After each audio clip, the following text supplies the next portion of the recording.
Méditerranéo sous le signe du patrimoine aujourd'hui, celui des trésors des palais génois labellisés par l'UNESCO. La ville veut faire oublier qu'elle n'est pas seulement l'un des plus grands ports d'Italie. À Lisbonne, le patrimoine est partout, jusque sous vos pieds, avec ses trottoirs de petits pavés tricolores. Mais résisteront-ils à la transformation de la capitale portugaise? Enfin, nous ferons un détour par Èze, ce village perché entre Nice et Monaco est l'un des joyaux de la Côte d'Azur.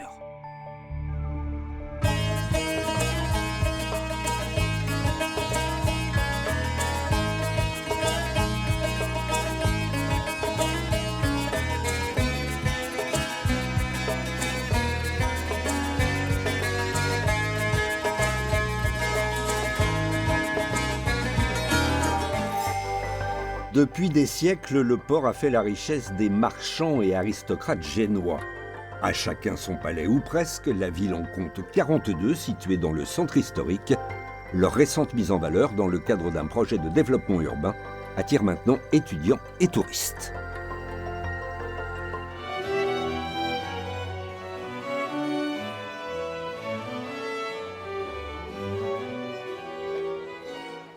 Quand le mythe côtoie la réalité, l'histoire de Gênes reste étroitement liée à celle de son architecture urbaine. Au XVIe et XVIIe siècle, cette ville marchande était si riche que tous les palais construits alors rivalisaient entre eux de splendeur et de magnificence. Les grandes familles propriétaires de ces trésors montraient ainsi toute leur puissance. Ces demeures étaient classées selon leur prestige. Et leur architecture devait impressionner avant tout, noblesse oblige. Une véritable révolution qui fit passer cette ville de Gênes dans l'époque moderne. Il y a 500 ans, Andrea Doria a lancé une grande réforme politique. Cela a transformé la ville de Gênes médiévale en une république aristocratique. Dans des anciens registres, dans nos archives, l'origine de ces palais est mise en valeur. Ils étaient privés, mais la République de Gênes pouvait les utiliser pour accueillir, pour recevoir les visiteurs étrangers de renom. En 2006, l'UNESCO a inscrit l'histoire de ces palais au patrimoine mondial culturel. 42 d'entre eux ont été retenus. Ces palais, dit Rolli, sont situés dans le centre historique de la cité. Cette reconnaissance internationale est unique en Europe, puisqu'elle vient saluer un projet de développement urbain associé à un système particulier d'hébergement public à l'intérieur de résidences privées. Ainsi, les propriétaires de ces palais se voyaient contraints d'accueillir certains hôtes et personnalités invités par la République génoise. Tout pour le service et le renom de la cité. Cette inscription, il y a 20 ans, au patrimoine mondial culturel, a changé radicalement l'image de la ville. Cette reconnaissance internationale de l'UNESCO nous a permis de proposer de grandes manifestations culturelles, comme celle des Holidays. Ce sont des événements très importants qui impliquent à la fois notre université, la ville de Gênes et des représentants du ministère de la Culture. Tout ce monde travaille pour rappeler à nos concitoyens toute l'importance et la valeur artistique et historique de ce patrimoine exceptionnel. L'histoire de Gênes est aussi celle de ses palais, et ces palais racontent l'histoire de Gênes. Via Garibaldi au numéro 18. Au cœur du centre historique de la ville. Une grande façade rouge vous attend là-bas, une signature visuelle inhabituelle qui la rend unique. Il s'agit du Palazzo Rosso, un palais-musée, l'un des derniers à avoir été édifié en 1677. À l'intérieur, pas moins de 39 salles richement décorées, avec de nombreuses fresques et de nombreuses collections d'art. Ce palais illustre le prestige de l'aristocratie génoise à l'époque baroque. En 1850, la duchesse Brignole-Sale, propriétaire de ce Palazzo Rosso, avait également acheté l'hôtel Matignon à Paris, le plus grand hôtel particulier de la capitale française. C'est dire alors toute la puissance financière des nobles génois au XIXe siècle. 25 ans plus tard, ce palais fut transformé en musée après sa donation à la ville de Gênes. Ce Palazzo Rosso, le Palais Rouge, fait partie des musées de l'ensemble di Strada Nuova, la Nouvelle Voie. C'est un palais-musée. On est au cœur du centre historique de la ville, au milieu de la rue Garibaldi. Le Palazzo Rosse est le dernier à avoir été construit dans cette rue. Une voie principale édifiée en 1550, devenue le quartier de la magnificence de l'aristocratie génoise. Ce palais reste un exemple emblématique de l'art baroque de Gênes. Il a été construit à la fin du XVIIe siècle. Il fut décoré par les plus importants artistes de l'époque. C'est la manifestation la plus importante issue de l'art baroque triomphant de l'école génoise.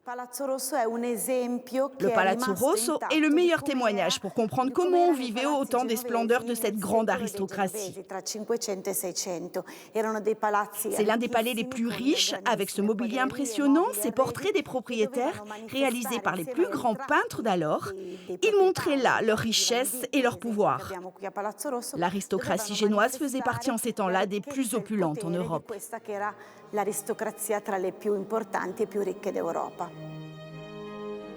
Ce palais abrite une remarquable collection d'œuvres d'art, principalement du XVIe au XVIIIe siècle, à l'image de cet homme à cheval du peintre flamand Anton van Dyck, considéré comme l'égal de Rubens et Velázquez dans l'histoire de l'art, surtout dans ses portraits, qui dégagent une grâce naturelle.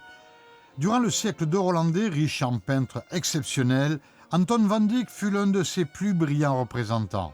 7 de ses œuvres majeures sont présentes dans ce palais-musée. Dans ces salles baroques ornées de fresques de Domenico Piola et Gregorio da Ferrari, on trouve plus de 100 peintures italiennes et internationales pour cette période du XVIe au XVIIIe siècle. Mais les trésors que l'on trouve au détour de chaque pièce ne se limitent pas qu'à ces tableaux exposés. Dans cette salle, on retrouve des portraits réalisés par Anton van Dyck, des œuvres essentielles. Ce sont les derniers portraits qu'il a réalisés avant son retour vers le nord de l'Europe. Ils datent de 1627. Ce sont des œuvres très rares du grand maître hollandais. Ce bureau a un plan non pas en marbre, mais exceptionnellement en améthyste. C'est une des pièces les plus précieuses du mobilier que l'on retrouve ici. Un autre exemple de l'opulence que voulait montrer la famille Brignole-Sale. Étudier tous les documents liés au travail des artistes présents dans ces murs permet de rentrer un peu plus dans leur vision créatrice.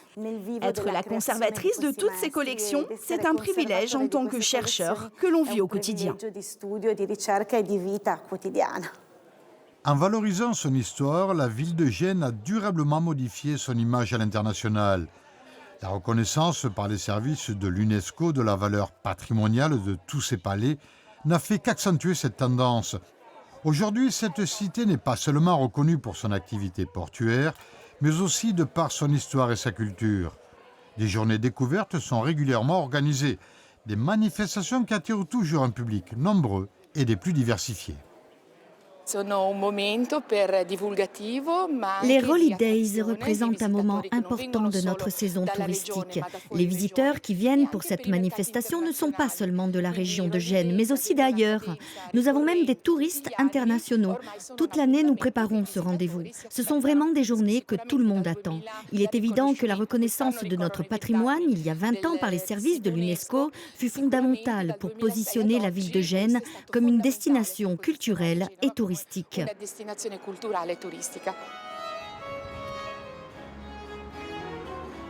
Un joyau de verdure implanté au cœur du centre historique de Gênes. Un jardin à l'italienne du XVIIe siècle connu sous le nom de jardin secret, attenant au palais Nicolosio Lomellino. Toute une série de statues et de fontaines sont également implantées sur place. C'est un cas isolé sur l'ensemble des palais de la ville. Des jardins enrichis au fil du temps et restaurés au XIXe siècle par la ville de Gênes. Un espace de verdure suspendu qui mêle une végétation luxuriante et les statues de Domenico Parodi, hommage aux empereurs romains. Un modèle urbain unique de la Renaissance génoise.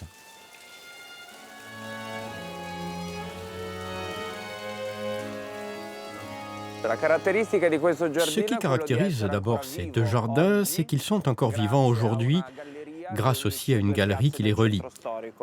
Le palais Lomellino est un des rares à être doté de tels jardins. C'est un ensemble qui se divise en deux parties, un jardin, où nous sommes ici, un jardin à l'italienne de forme géométrique du XVIIe siècle. Et l'autre un peu plus haut, au-dessus du mur de soutènement, qui était autrefois un potager où l'on cultivait essentiellement des artichauts. Nous sommes au cœur du centre historique. Et dans ce centre, on peut vivre au milieu de la beauté d'un jardin comme celui-là. Côté jardin, on touche à l'exceptionnel. Côté cour, ce n'est pas mal non plus. Le Palazzo Nicolosio Lomellino symbolise au mieux l'essor de la République de Gênes au XVIe siècle. Il fait partie des palais dei Roli et la cité génoise l'utilisait régulièrement pour loger les hôtes de haut rang comme des princes et des cardinaux ou des ambassadeurs. Des projets architecturaux somptueux qui permettaient à l'élite marchande génoise de montrer à l'international toute sa puissance financière et politique. Aujourd'hui, une partie de ce palais est utilisée comme centre culturel et de conférences pour un rôle de mémoire et de transmission de l'histoire de Gênes, une valeur patrimoniale saluée par les services de l'UNESCO. Cette reconnaissance internationale nous a emmené beaucoup de nouveaux visiteurs, des visiteurs locaux de Gênes et de toute la région, mais aussi du monde entier. Notre ville n'est plus considérée aujourd'hui comme une simple cité de passage, c'est devenu une destination touristique. Des touristes qui viennent découvrir les beautés de notre ville, tout comme les Génois qui les redécouvrent aussi.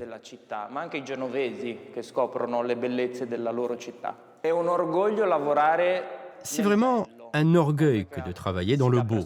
On s'en rend compte chaque jour passé ici. C'est une chance.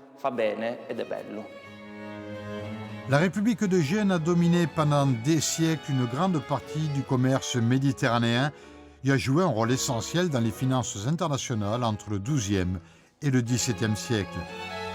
Comme signature de cette toute-puissance économique, des palais aristocratiques aux façades monumentales. Ces palazzos ont pendant des siècles contribué à la légende de la ville, une cité où la finance et la diplomatie se jouaient alors entre ces murs prestigieux. Un symbole de l'âge d'or qui a permis à cette ville de rivaliser, à l'époque, avec les plus grandes capitales d'Europe.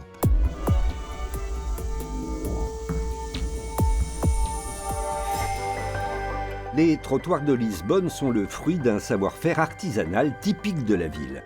Aujourd'hui encore, ce pavement au motif simple ou spectaculaire est restauré avec soin, une tradition exigeante, et le coût de son entretien pose question aux Lisboètes. Elle pourrait ne pas survivre à l'essor de la ville.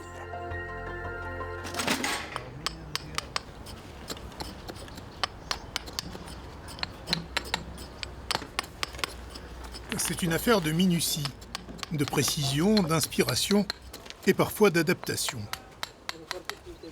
Les paveurs de la brigade municipale de Lisbonne sont ce jour-là confrontés à un chantier hors du commun. Bien loin des motifs habituels qui ornent les trottoirs de la ville, ils doivent réaliser une fresque composée d'animaux. Retirons cette pièce blanche du reste du gabarit et remplissons de blanc. Enfin bon, ça ne vaut pas la peine. Ça ne vaut pas la peine. Il y a trop de détails du cheval. Allez, ça ne vaut pas la peine. À l'occasion des 30 ans de la ferme pédagogique voisine. Comme ce n'est que le contour du dessin, nous devons faire des filets. Voilà, c'est-à-dire des pierres très étroites pour faire le contour du dessin. Normalement, quand nous travaillons, le dessin est plein, en noir. Ensuite, il est entouré de blanc pour créer du contraste. Ils sont 21 agents municipaux affectés au pavage à Lisbonne contre 400 dans les années 30. Des artisans, voire des artistes, qui sont pourtant rémunérés au même niveau que les autres cantonniers. Si je n'aimais pas ça, je ne serais pas ici depuis 36 ans. Il faut aimer, parce que c'est un travail très dur. C'est artistique, et il faut de nombreuses années pour atteindre le niveau adéquat.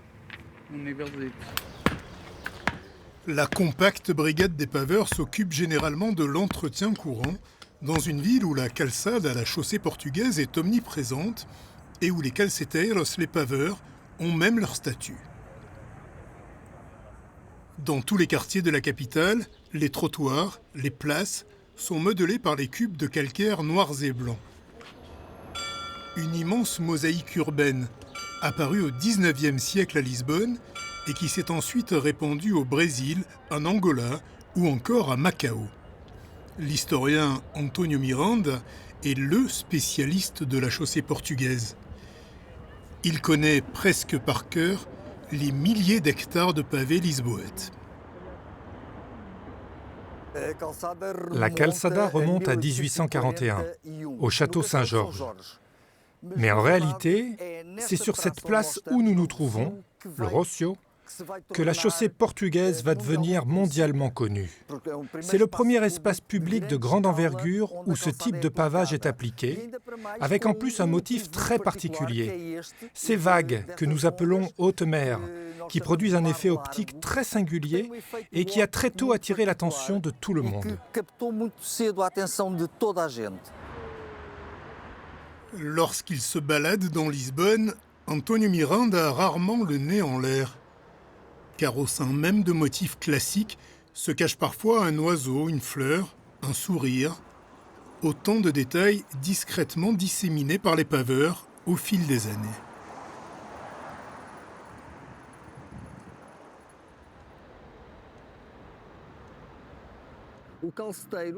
Quand le paveur s'ennuyait un peu, il pouvait se consacrer à faire un dessin, une petite fantaisie pour laisser sa marque.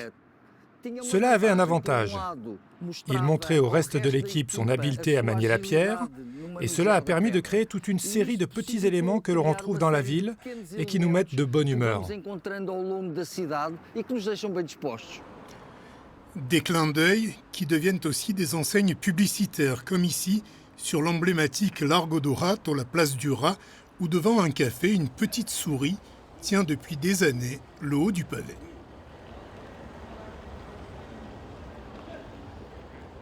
Je trouve ça très beau et amusant, parce que cette petite souris doit être l'une des souris les plus photographiées au monde. Car tous ceux qui passent ici prennent une photo de ma petite souris. Dans le nord-est de Lisbonne, ce vaste parc accueille aux côtés de celle des jardiniers l'école des paveurs de la municipalité de Lisbonne. Ce jour-là, Victor Graça, un ancien élève, rend visite à son formateur Nuno Serra. Ici, avec le compactage, ça s'est un peu cassé ici. Là aussi un peu, mais ces pierres sont très bonnes. Fondée il y a 40 ans, l'école forme une poignée de paveurs chaque année. Victor Graça a été élève ici en 2015.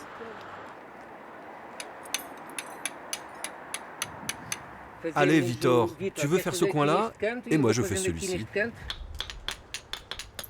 Tout en rythme et en harmonie, l'art du pavage ressemble parfois à un dialogue avec la pierre.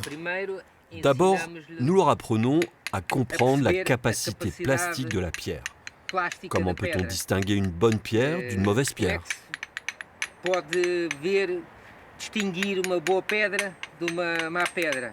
Je suis une personne qui accorde beaucoup d'importance à des questions très techniques au niveau de la géométrie, du rythme et de la composition. Victor Graça a pris à l'âge de 47 ans un tournant professionnel. Oublié la vie de poissonnier, il est désormais installé à son compte et réalise des pavages chez des particuliers ou dans des espaces publics. Je travaille dans la rue. Je suis en contact avec les gens. Voilà. Parfois, on peut être en train de poser une pierre et avoir la tête ailleurs.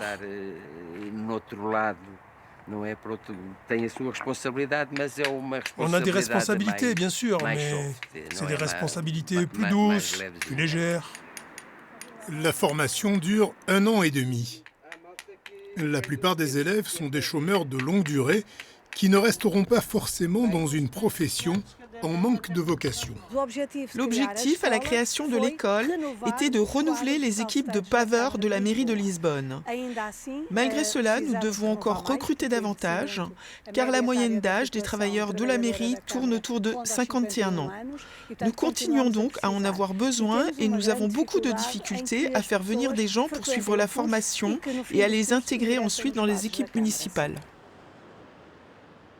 Sur la place du marquis de Pombal, l'architecte de la reconstruction de Lisbonne après le séisme de 1755, les armoiries de la ville sont dessinées par les pavés de calcaire, quand la cité et la chaussée ne font plus qu'une. Ce sont en réalité de véritables tatouages urbains. C'est comme si nous avions imprimé sur la peau de la ville une marque qui devient une identité. D'abord de la ville, puis du pays. Ces pavés représentent symboliquement la ville elle-même. Lisbonne et ses pavés sont donc intimement liés. Et ces trois hommes au sein de l'Association pour la chaussée portugaise sont en quelque sorte les gardiens de ce lien.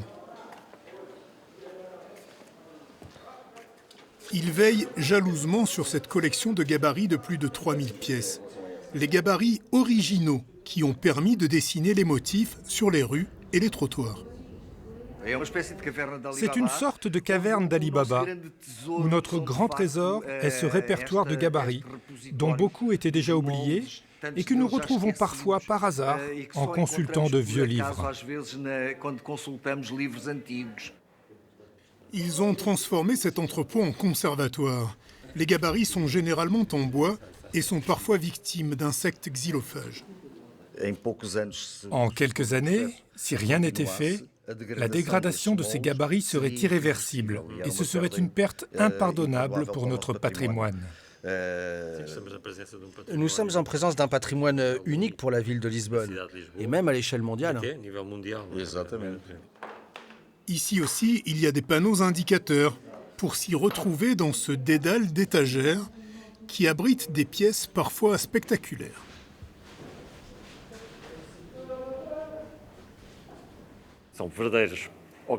Ce sont de véritables objets d'art.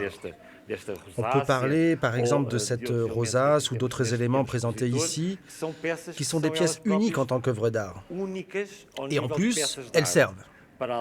Enfin, jusqu'à récemment, puisque nous les avons retirées du service. Elles servaient à réaliser les pavages artistiques portugais sur le terrain. Chacun des 3000 gabarits a été numérisé par les équipes municipales afin de préserver les originaux. De nouvelles copies, sur différents supports, peuvent être réalisées à la demande. Nous avons certaines copies comme vous l'avez vu. L'idée est de fournir des copies lorsqu'elles existent. Sinon, nous avons les dessins à l'échelle que nous remettons aux entrepreneurs ou aux constructeurs. Les gabarits originaux, eux, ne sortent plus d'ici. Dans l'atelier voisin, Manuel Barbas est très appliqué. Occupé à reproduire le gabarit en bois d'une fleur qui va bientôt se retrouver sur l'un des nombreux chantiers de la ville. Et les commandes ne manquent pas pour le menuisier. Quand c'est nécessaire, les gens viennent ici et je refais les gabarits. Tous les jours, presque tous les jours, parce que beaucoup de gabarits se détériorent ou s'abîment. Les entrepreneurs prennent des gabarits dans les entrepôts et ne le rapportent jamais. Le gabarit va servir à réparer ce trottoir. Comme à chaque fois qu'il y a des travaux de voirie, les paveurs de la brigade municipale permettent la cicatrisation de la surface de Lisbonne. En 2025, l'Association pour la chaussée portugaise a déposé une candidature pour faire inscrire cet art si particulier au patrimoine culturel immatériel de l'UNESCO.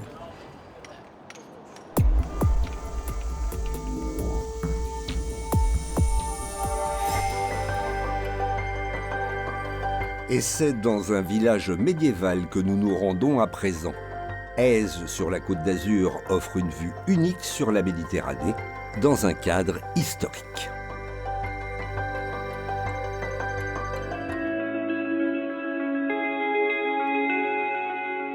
À 429 mètres au-dessus de la Méditerranée, Èze dévoile une palette infinie de couleurs. Un promontoire en calcaire qui fait de ce village médiéval un perchoir unique et remarquable sur la Riviera française. On est vraiment accroché, on est un balcon au-dessus de la mer ici, et c'est vraiment la Côte d'Azur, telle qu'on se l'imagine ici. Au Moyen-Âge, Èze est coincé entre deux royaumes, la France et la Maison de Savoie. Le village doit donc se protéger de nombreux assaillants. À l'époque, l'accès au cœur du bourg se mérite. La première porte, derrière moi, un premier corps de garde, passer la deuxième porte, et son second corps de garde, on arrive dans le village. Au fil des siècles, le bourg s'étoffe et des demeures plus cossues sont construites, comme cette maison seigneuriale, restaurée par un Américain il y a presque 100 ans. Il a refait faire aussi la porte et il a amené l'eau courante dans le village en 1930. Du château médiéval d'Èze, il ne reste pas grand-chose. La faute aux troupes de Louis XIV qui, en 1706, le détruisent quasi entièrement. Mais en 1949, les ruines du château sont réaménagées en jardin exotique. Et pour achever la visite du site dans l'intimité, pourquoi ne pas rejoindre la mer en 1 heure de marche par le sentier Nietzsche? Le philosophe a achevé son œuvre ici parlait Zarathustra en foulant ce chemin. Nietzsche fait dire à Zarathustra tout ce que j'ai appris, c'est de l'or que le soleil répand dans la mer. Et quand vous descendez ce sentier au soleil couchant, l'été, vous voyez tout l'or du soleil qui se répand dans la mer. Une métaphore à admirer quelle que soit la saison, en faisant étape à Èze, à mi-chemin entre Nice et Monaco.